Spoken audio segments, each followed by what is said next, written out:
Muy buenos días. Buenos días, Padre. Vamos a tratar de acercarnos a este punto con la idea de que podamos también tener una perspectiva que pueda unir la realidad que hemos contemplado, nuestras actitudes que hemos revisado y ahora otras ideas más que nos permitan ir como redondeando un poco todo lo que de alguna manera surgirá después como conclusiones, no solo de cada secretariado, sino también a nivel personal, ¿verdad? Porque también es importante salir de aquí con diversas conclusiones, no solamente grupales, también personales. Primero, vale la pena partir de un dato. Como toda la iglesia, el movimiento de Cursillo está llamado a servir a la persona para ayudarle a lograr su fin último. Para eso estamos, para usar también la iglesia, ¿no es cierto? Tenemos en cuenta que la iglesia tiene una finalidad que es instrumental. O sea, la iglesia no existe en función de ella misma, existe en función de una misión. ¿Cuál es la misión de la iglesia? Prolongar en la historia la obra de Cristo. Esa es la misión de la iglesia. De manera que si perdemos de vista esto, ya entonces no tendríamos nosotros ninguna razón para existir como iglesia. Nuestra única razón de existir es nuestra condición de realidad instrumental, al servicio entonces de las personas a las cuales tenemos que anunciarles el Evangelio y, como decíamos ahorita, para ayudarles a alcanzar el fin último. El fin último de todo ser humano es conocer, amar, servir a Dios y así ganar el cielo. Es nuestra meta. De modo que la vida cotidiana, la vida de todos los días, esa es nuestra gran finalidad. Procurar que nunca perdamos de vista el fin último, o sea, alcanzar la salvación. Esto entonces vendría a ser el gozo de la iglesia, el gozo del movimiento y su única alegría. Si ustedes repasan, por ejemplo, Evangelii Nuntiandi, van a descubrir que Pablo VI afirma varias veces que el único gozo de la iglesia es la evangelización. El único gozo del método de Cursillos es evangelizar y hacer ver efectivamente a todos los seres humanos que se acercan al movimiento su fin último. Visto desde la antropología teológica, vamos a intentar entonces referirnos un poquito a algunas cosas que ya se han tocado y que vienen a ser entonces nuestra preocupación. Hablar del ser humano, su vocación, su búsqueda y eventualmente qué pasa cuando nos encontramos con ciertas carencias que tenemos que iluminar y ayudar también a entender. Empecemos diciendo, en esta perspectiva, digo de antropología teológica. La antropología teológica es una disciplina que corresponde a la teología dogmática. Si ustedes, por ejemplo, revisan un poco cómo se estructura la teología dogmática, se van a dar cuenta que esta antropología teológica es uno de esos tratados. Se nos habla sobre la creación, el lugar del hombre en la creación, el tema del pecado, la cuestión de la gracia y al final se habla un poco del ser humano y su condición abierta a los demás y abierta a Dios. Ese es más o menos el esquema de un curso, digamos, de antropología teológica. Bueno, en esta perspectiva descubrimos que el ser humano está llamado a la vida por su creador. De modo que entonces ya partimos de ahí y comenzamos a descubrir que efectivamente hay una vocación inicial del ser humano a la vida. Una vocación inicial a la vida. Hemos sido llamados a la existencia por nuestro creador. Esa vida a la que hemos sido llamados debe ser una vida plena, o sea, no una vida a medias, una vida plena. Una vida plena con otros y con el otro.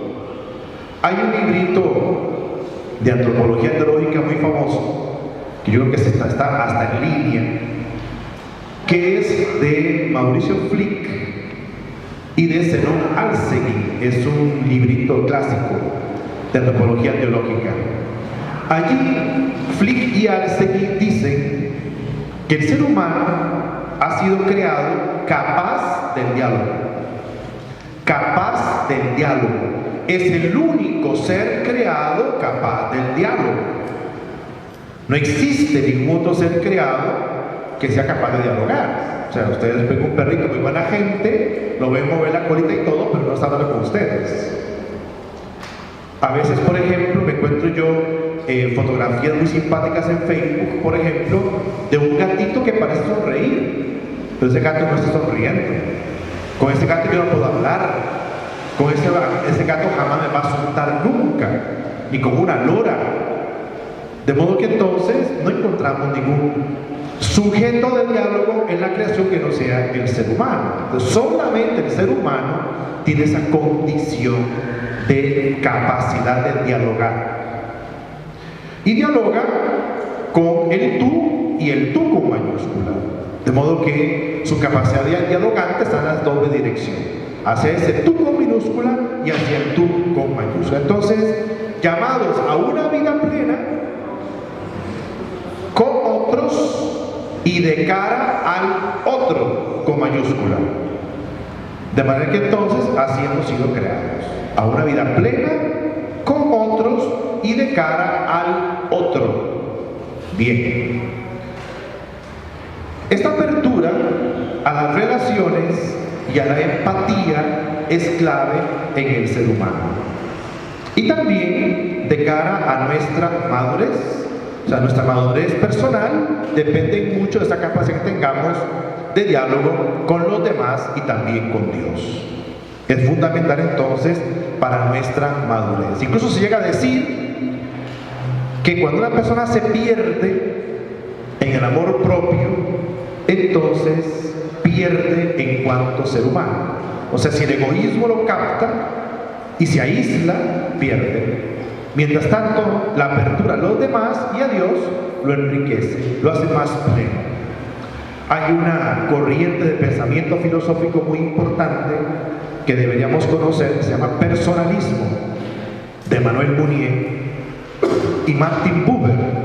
Mounier es católico, Buber es judío, y ellos dicen que efectivamente el ser humano de frente al otro se planifica.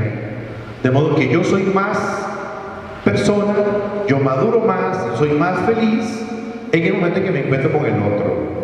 Ciertamente allí encuentro mi plenitud, pero además de eso, mi perfección crece en la medida en que me encuentro con el otro con mayúscula.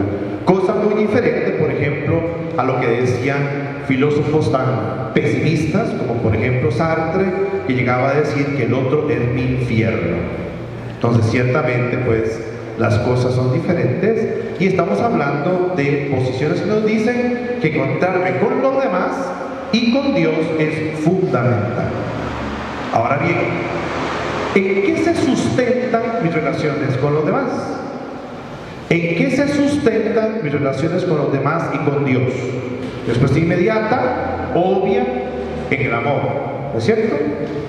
De modo que si yo tengo que sustentar mi relación con los demás y con Dios en algo, pues obviamente se sustenta en lo único que le puede dar sentido a esas relaciones, el amor. Obviamente un amor que implica cierto orden y cierta gradación. Ese amor implica cierto orden y cierta gradación. Por ejemplo, para un cristiano, estamos muy claros que en la cumbre de nuestros amores siempre hemos de poner mi opción por Dios, ¿verdad? Tenemos que dejarlo muy claro. Ahora, en la medida en que mi relación con Dios sea muy sana, también mi relación con los demás lo será. Y mi relación con los demás tiene grados. O sea, yo no quiero igual a mi mamá o a mi esposa, a mi hermano o al del ascensor de las mañanas de mi oficina. Los quiero a todos, pero diferente, ¿verdad? Yo no quiero igual a mi novia que al vecino o al taxista que me lleva siempre en las mañanas. O sea, los quiero, los estimo, pero diferente. De modo que las relaciones siempre están sustentadas sobre el amor, pero un amor que implica una gradación, ¿verdad? Una gradación. Normalmente, en un ser humano llamado a vivir la vida matrimonial, la cumbre de los amores humanos, sostenido por mi opción por Dios, la cumbre de mis amores humanos tendrá que ser el amor que le profeso a mi cónyuge. Tiene que ser entonces lo más importante. Cuando una persona vive la vida matrimonial, lo más importante es su esposo, su esposa. Ustedes van a decir, bueno, y la señora que dice, yo estoy con vos solamente por los hijos. Tenemos que decir que la afirmación en principio es equivocada. Porque tiene que trabajar muchísimo su relación con su cónyuge, porque en la medida en que sea cada vez más profunda y más madura, los hijos ganarán necesariamente. Entonces, para un hombre casado o una mujer casada, lo más importante, la riqueza más importante que tiene a nivel humano es su respectivo cónyuge, ¿verdad? Es además esa persona el sujeto preeminente de su propia donación, y además de eso, una donación que tiene que ser fiel, ¿verdad? Entonces, el amor que le corresponde a mi esposo o mi esposa no solamente es una donación, sino que es una donación fiel. O sea, tiene carácter de exclusividad. Ahora, todo esto vivido en el marco global de la vocación a la vida de la que hemos hablado, pero también en el marco global de la vocación cristiana, a la que fuimos llamados el mismo día del bautismo, y que es la vocación esencial para nosotros. De modo que si pensamos en nuestra vocación esencial, será la vocación bautismal. Entonces, llamados a la vida con una vocación esencial a la vida cristiana, y esa llamada la hemos recibido el día del bautismo. De modo que a partir de ese instante hemos comenzado a tratar de responder a mi llamada a vivir la vida de tal forma que me asimile al estilo de vida de Jesús. Si alguien nos pregunta qué significa el llamado a la vida bautismal, uno tiene que decir de inmediato, es reproducir en mi vida cotidiana, ¿qué cosa? El seguimiento de Cristo, la imitación de su estilo de vida. Más adelante, solo más adelante, viene el momento de responder a lo que se llama la vocación específica. La vocación específica es la vocación laical, ya sea en la vida matrimonial o en la vida de soltería, o incluso si se trata de un laico consagrado. Está la vida sacerdotal, ya sea un sacerdote religioso o diocesano, o la vida consagrada, ya sea un hombre o una mujer, en algún instituto, alguna congregación, alguna orden, por ejemplo. Entonces, en el marco global de la llamada a la vida, respondemos a nuestra vocación cristiana y luego a una vocación que llamamos específica. Y aquí aparece en escena otro elemento más. ¿Cuál es? Es el elemento hombre o mujer en cuanto ser haciéndose. Porque a la vocación yo respondo todos los días, a todas horas. Entonces me estoy haciendo siempre. Mi llamado a la vida cristiana lo renuevo todos los días. El seguimiento de Cristo es todos los días. Mi capacidad para convertirme, ser mejor cada día, eso es cosa de cada mañana y cada noche. Me estoy haciendo. Si yo soy casado o casada, todos los días estoy construyendo mi vida de casado o casada. Estoy construyendo mi respuesta a la vocación matrimonial. Si yo soy sacerdote, si soy religioso o religiosa, todos los días estoy renovando también esa vocación y estoy tratando de crecer en mi capacidad de responder a esa vocación. Entonces, en cuanto ser haciéndonos, estamos siempre creciendo y respondiendo a esa vocación, ya sea humana, cristiana o específica. Pero hoy hemos hablado un poco, de modo particular en el primer momento, sobre vocación matrimonial. Hemos visto los numeritos, hemos visto lo que hemos hablado en el grupo, ¿verdad? Bueno, en cuanto a la vocación matrimonial, hay que decir que aparece ante nosotros como una realidad que implica un vínculo que se consagra, y ese vínculo es lo que aquí resulta ser esencial en el sacramento. En el sacramento entonces lo esencial es el vínculo que se establece entre las personas que dicen sí quiero el día de la boda. Se consagra el vínculo, de modo que entonces ese vínculo de repente yo no lo puedo romper tan fácilmente como lo hice.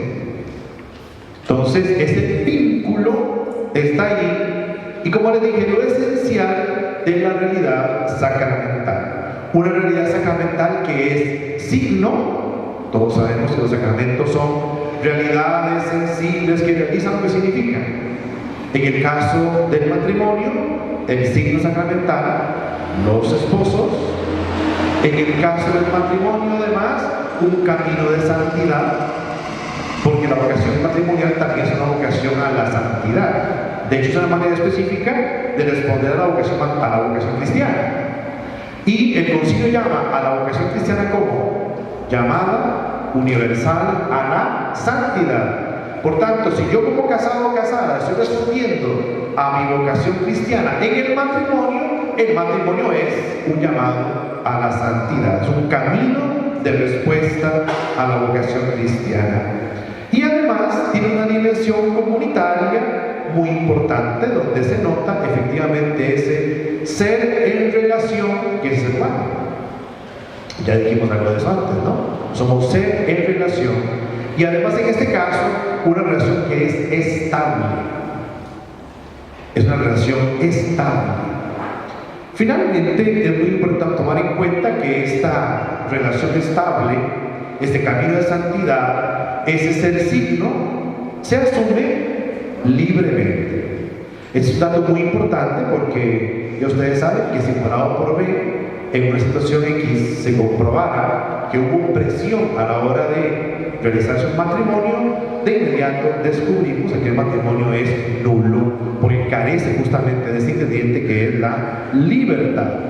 Y además un si quiero libre de cara a un proyecto de vida que tiene una gran meta, y la meta es la felicidad de los cónyuges. Cuando se piensa en los bienes del matrimonio, sobre todo si leemos el Código de Derecho, descubrimos que los bienes del matrimonio son dos: la felicidad de los cónyuges y luego la procreación de la prole. Pero en ese orden. Primero están en la felicidad de los cónyuges y luego viene la educación y el cuidado de los hijos, que son también un bien del matrimonio. Pero en ese orden, el Código de Derecho pone ese orden con toda la intencionalidad del caso. Es ante todo camino de felicidad, y desde ahí, en cuanto a iglesia doméstica, se construye la iglesia. Ese dato de que el matrimonio significa también construcción de iglesia es muy importante.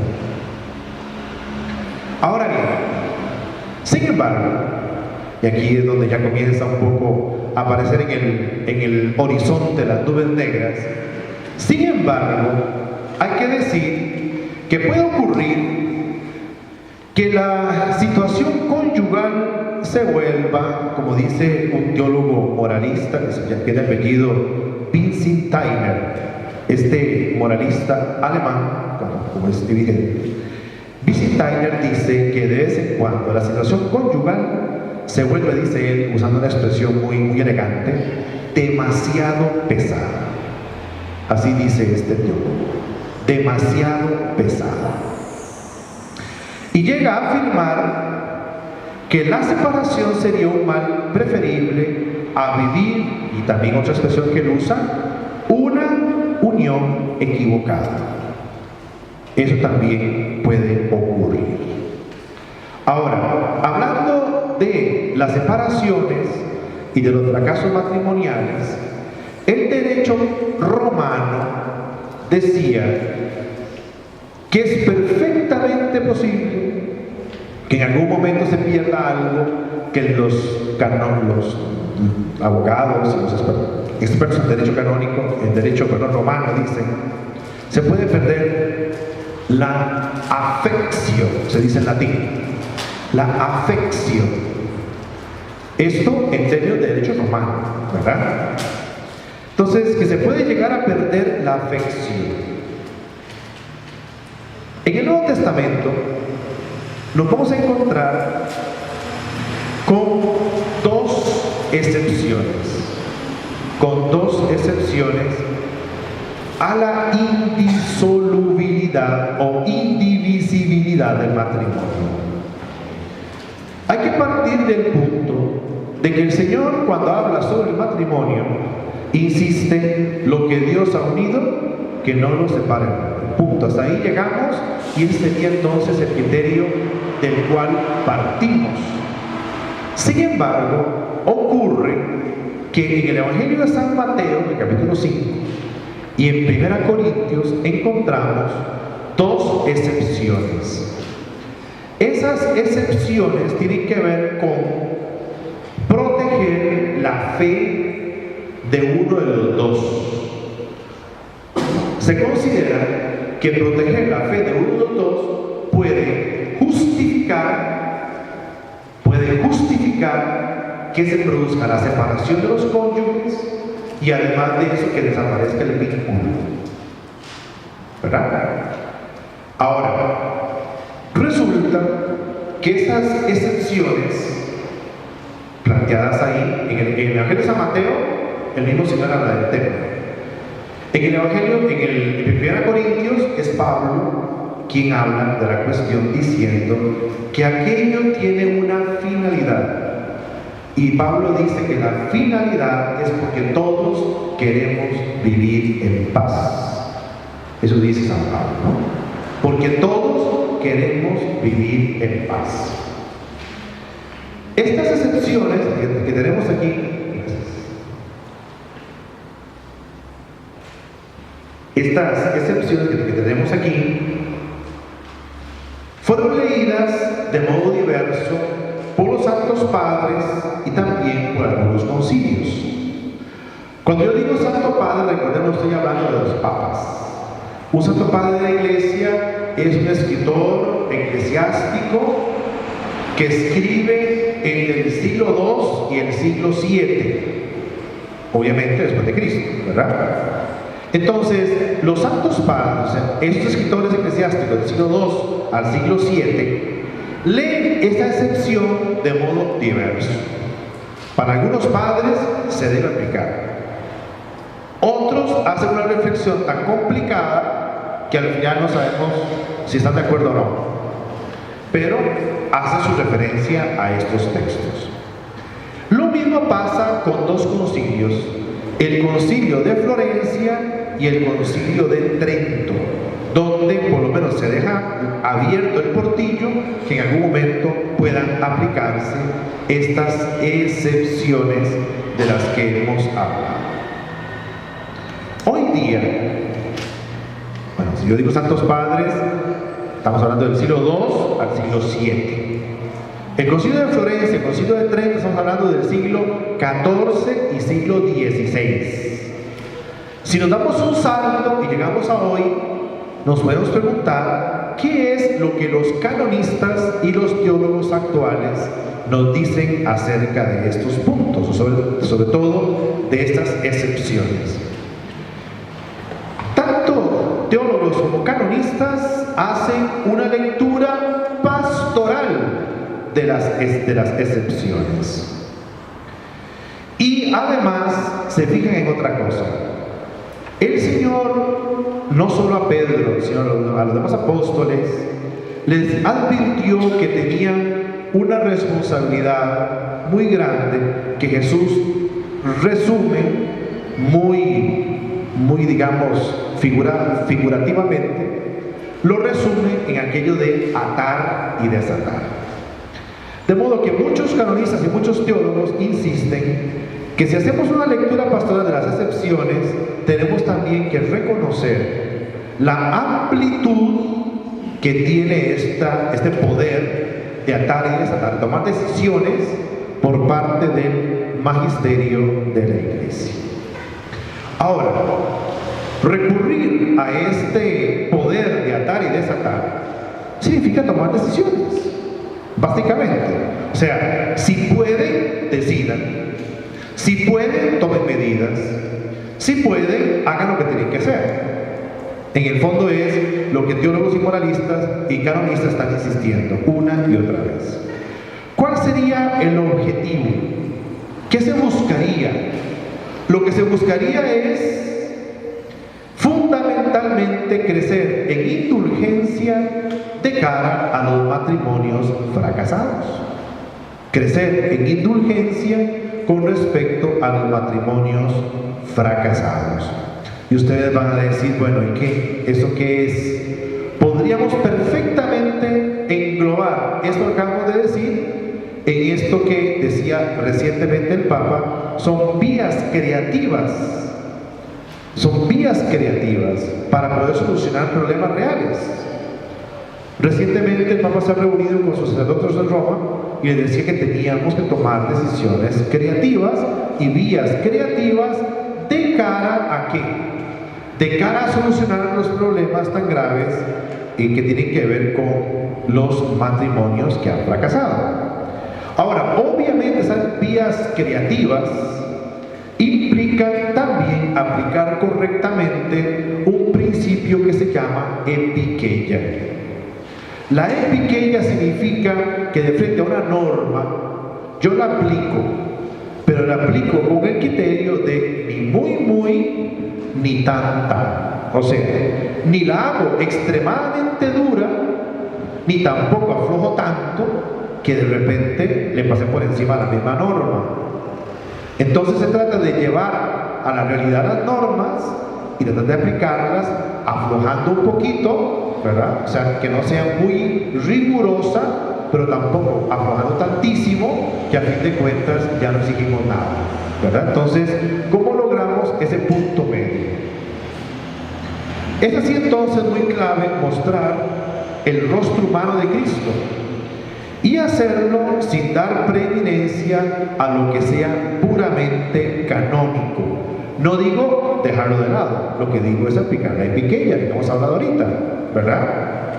Y de alguna manera acercarnos mucho, todo lo que podamos, al ideal bíblico de sanar y al reconocimiento de que a veces en la vida de las personas pueden ocurrir fracasos o que se pueden tomar malas decisiones. De modo que entonces estamos a las puertas acá de dar pasos de frente a descubrir que en el Evangelio siempre se opta por sanar a los heridos y por otra parte también buscar la manera de abrir la puerta para acercarnos a los que han fracasado en algún momento o han tomado malas decisiones. Ahora, mientras no haya soluciones canónicas o teológicas claras, ¿qué hemos de hacer? O sea, todavía no ha surgido, por ejemplo, un documento de la Santa Sede donde se diga tenemos que hacer esto con las parejas que, por ejemplo, están en segundo matrimonio. Todavía no tenemos un documento que dice esto es lo que vamos a hacer ahora con respecto a la comunión de las personas. No existe eso. Porque si aplicamos, por ejemplo, la norma canónica o aplicamos lo que es el catecismo de la Iglesia, entonces tendríamos una serie de normas donde todavía ese rostro humano no sabemos bien qué digamos, no está tan claro. Entonces, de frente a ello es justamente cuando tenemos que aplicar ese principio de la epikeia de la que aquí hemos hablado. Entonces, mientras tanto, hemos de tomar y de optar por diferentes rutas pastorales. La paciencia y la misericordia de Dios. Ahora, esto que acabo de decir, rutas pastorales, que muestre la paciencia y la misericordia de Dios no es una expresión mía, es una expresión textual del Papa Francisco. El panorama es llamado por Francisco también realidad grave. Creo que lo que hemos visto en Números no nos deja duda. Realidad grave. En nuestro país es gravísima, pero así a niveles de susto prácticamente, ¿no? Y apura el Papa a dar una vía más eficaz, por ejemplo, al tema de las nulidades canónicas. Yo hablaba justamente ayer con uno de los jueces del Tribunal Eclesiástico aquí. Yo decía, ustedes ahora se sientan que van a tener que ver qué hacen, porque el Papa está diciendo que hay que darle trámite rápido. No es posible que una persona dure 5, 6, 7, 8 años esperando una sentencia y además está pagando plata y todo. No, tiene que hacerse algo cuanto antes y rápido. Pues el contexto de los matrimonios que han fracasado, y también lo dice el Papa mismo, es una verdadera periferia existencial de la que él viene hablando una y otra vez. Una verdadera periferia existencial que tenemos que atender, que tenemos que tratar cuanto antes y de modo claro. Ahora, y esto me parece muy importante, cuando hablaba el Papa a los sacerdotes romanos, ahora hace 2 días, les decía que este asunto de las parejas en situación, digamos, especial, es un asunto, dice él, que va más allá de si pueden o no comulgar.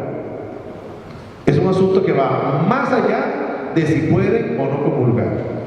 Cita textual. De modo que entonces hay que buscar, dice él, esas vías creativas que permitan atender adecuadamente a esas personas que, como acabamos de ver, no son ni una, ni dos, ni tres. ¿Verdad? Ahora hablamos con Chico de números, estamos hablando de casi, en 22 años, estamos hablando una goleada de 7-3.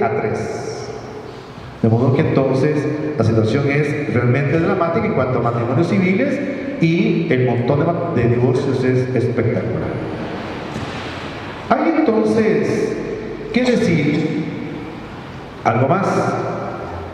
El Papa dice que hay muchos temas que son urgentes, dice el Papa. Hay temas que él dice que son secundarios.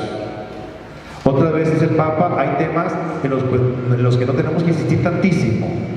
Pero por otra parte dice, sí hay temas graves como estos, de los que hemos hablado ahorita, y ciertamente el Papa dice, tenemos que buscar salidas que no nos lleven a juzgar.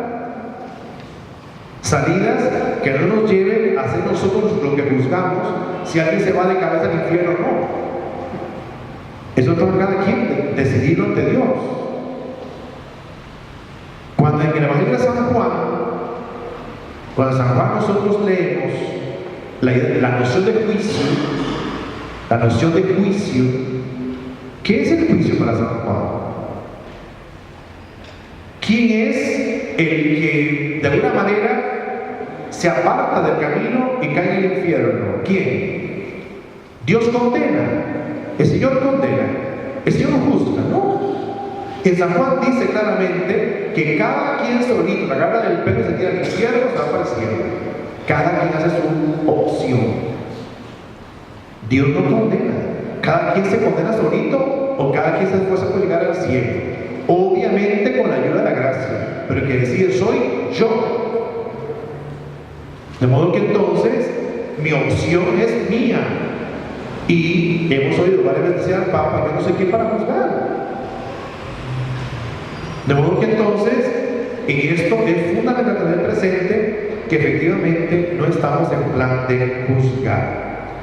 Y cuando digo personas en situación especial matrimonial, lo mismo afirmo sobre otras personas, sobre las cuales el Papa se ha venido también refiriendo últimamente. Sobre todo la majadería de estar juzgando a personas que tienen, digamos, una vida distinta a la mayoría, en algunos casos.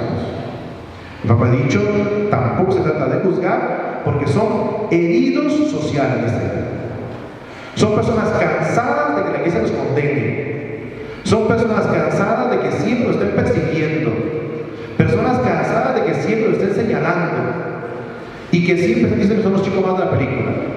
El Papa dice, la iglesia condena, él dice, la iglesia no quiere hacer eso. Lo dice aquí, yo lo tengo como entre comillas. Lo dice en la entrevista que ojalá ustedes lean cuanto antes. Ustedes van a internet, la bajan, son 30 páginas de la revista Chivita Católica y ahí está toda la entrevista completa donde él dice, refiriéndose a personas que son excluidas, son heridos sociales, cansadísimos de que la iglesia lo esté condenando una y otra vez. Yo llego, toco la puerta de una casa de cursillos y digo, yo quisiera ser mejor y convertirme. ¿Usted qué? No, yo soy homosexual. ¿Sabe qué? Lárguese. Punto. Cierro la puerta. Mire, ¿usted viene a hacer cursillos? Sí. ¿Usted qué es lo que quiere hacer? No, yo quiero hacer un esfuerzo enorme por llegar a hacer lo que debo hacer como cristiano. Ah, de verdad. ¿Y usted está qué? A ver cómo es la cosa. Divorciado, vuelto a casar civil. ¡Pah! Hasta luego. Tener siempre en cuenta a la persona es fundamental, es una expresión también textual del Papa. Pasando de pequeños detalles y preceptos, dice el Santo Padre, es fundamental mostrar al ser humano que busca el dato clave. ¿Y cuál es el dato clave? Jesucristo te ha salvado. Jesucristo te ha salvado. El reto entonces se muestra en 3 verbos que tenemos que tomar muy en serio de cara a esa lectura pastoral de situaciones difíciles. 1, entender. 2, acompañar. Y 3, sanar. 3 verbos que también deberíamos tomar muy en cuenta. Entender, acompañar y sanar. Tenemos que tomar en cuenta esas 3 cosas si queremos de verdad hacer bien las cosas que se nos encomiendan. Ese entender significa que yo debo siempre bucear en la persona. Si queremos nosotros verlo en clave del movimiento, esto se llama ser precursillo decente, para no llevarse sustos después. Entonces, un buen precursillo significa entender, bucear en la persona y ayudarla también a meterse dentro de ella misma. Eso es muy importante en ese proceso previo, sin improvisar. Por eso es que yo sé que el problema de la cantidad de gente es un problema siempre, pero por ejemplo, un precursillo de 4 días, ¿verdad? De la víspera, o sea, ¿qué se puede hacer? El riesgo es muy grande. De modo que entonces es muy importante hacer un esfuerzo para que ese entender primero sea aquí fundamental. Lo otro es acompañar. El acompañar puede ser antes o puede ser después. Puede ser en previo o en postcursillo, pero jamás dejar por ahí. ¿Qué pasa, por ejemplo, en casos concretos, digamos, en que yo me doy cuenta que una persona vive una situación un poco complicada, tiene toda la buena intención del mundo, pero yo siento que le hace falta tiempo? ¿Qué hago con esa persona? Le digo, mira, volvé dentro de un año, o yo me responsabilizo y digo, vamos a vernos cada 15 días o cada mes para ir caminando, para ver cómo vas avanzando, y cuando todo esto esté listo, yo te presento. Sería lo ideal. O eventualmente, si yo descubriera que una persona definitivamente no le vendría bien, le haría más bien un mal a la de menos la experiencia de un cursillo, buscarle otras opciones de iglesia para que también por esa vía pueda alcanzar lo que quiere. O sea, de repente crecer en su capacidad para mejorar su relación con Dios, con él mismo y con los demás. Acompañar. Y finalmente, sanar. Todos estamos de acuerdo en que el cursillo no es un hospital de gente irreparable. Pero ciertamente hay que decir que si una persona no entró a un cursillo y salió con sanaciones en áreas donde la cosa estaba en carne viva, si alguien no ha pasado por esa experiencia, entonces el tema es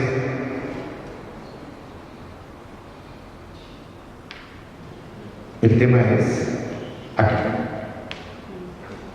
¿A qué fue y qué tanto le impactó? ¿Verdad?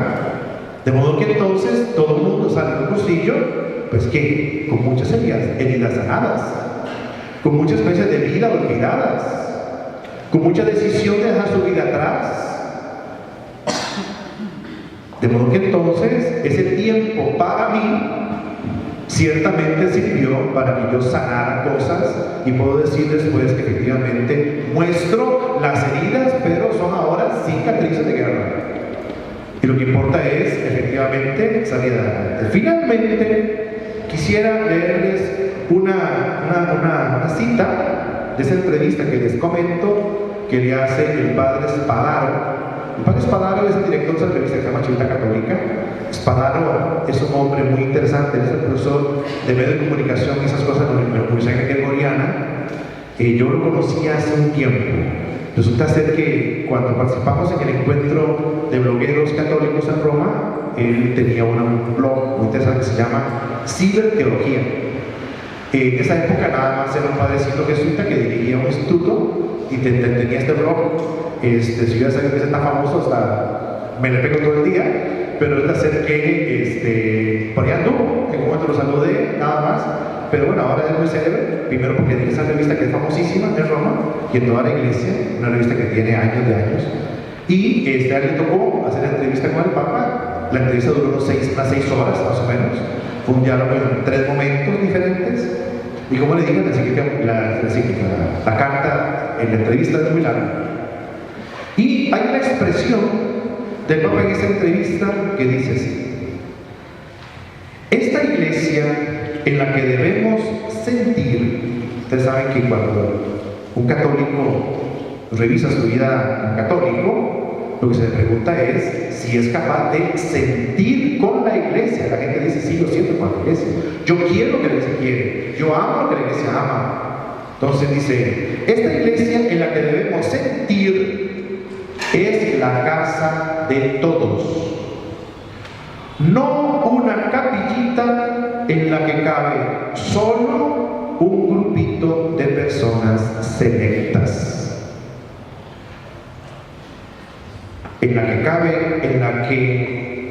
no una capillita en la que cabe solo un grupito de personas selectas. Finalmente, el mismo Papa nos propone un reto. Y ese reto nos debe llevar entonces a pensar muchas cosas, a dar muchos pasos. El primero es, vaya donde está el que no frecuenta, y vaya donde está el que se marchó. De modo que entonces ahí tendríamos un verdadero reto en cuanto a movimiento y en cuanto a iglesia. Vaya donde está el que no frecuenta, vaya donde está el que se marchó. Es cierto que el que está hay que cuidarlo. El mismo Papa decía, no podemos ser peinadores de la ovejita que tenemos. La chineamos, le ponemos hasta talacitos, pero tenemos 99 en la calle que sencillamente están allí en la calle. Son los que se marcharon, son los que no frecuentan. Esos son nuestra responsabilidad. Muchas gracias. Muy bien.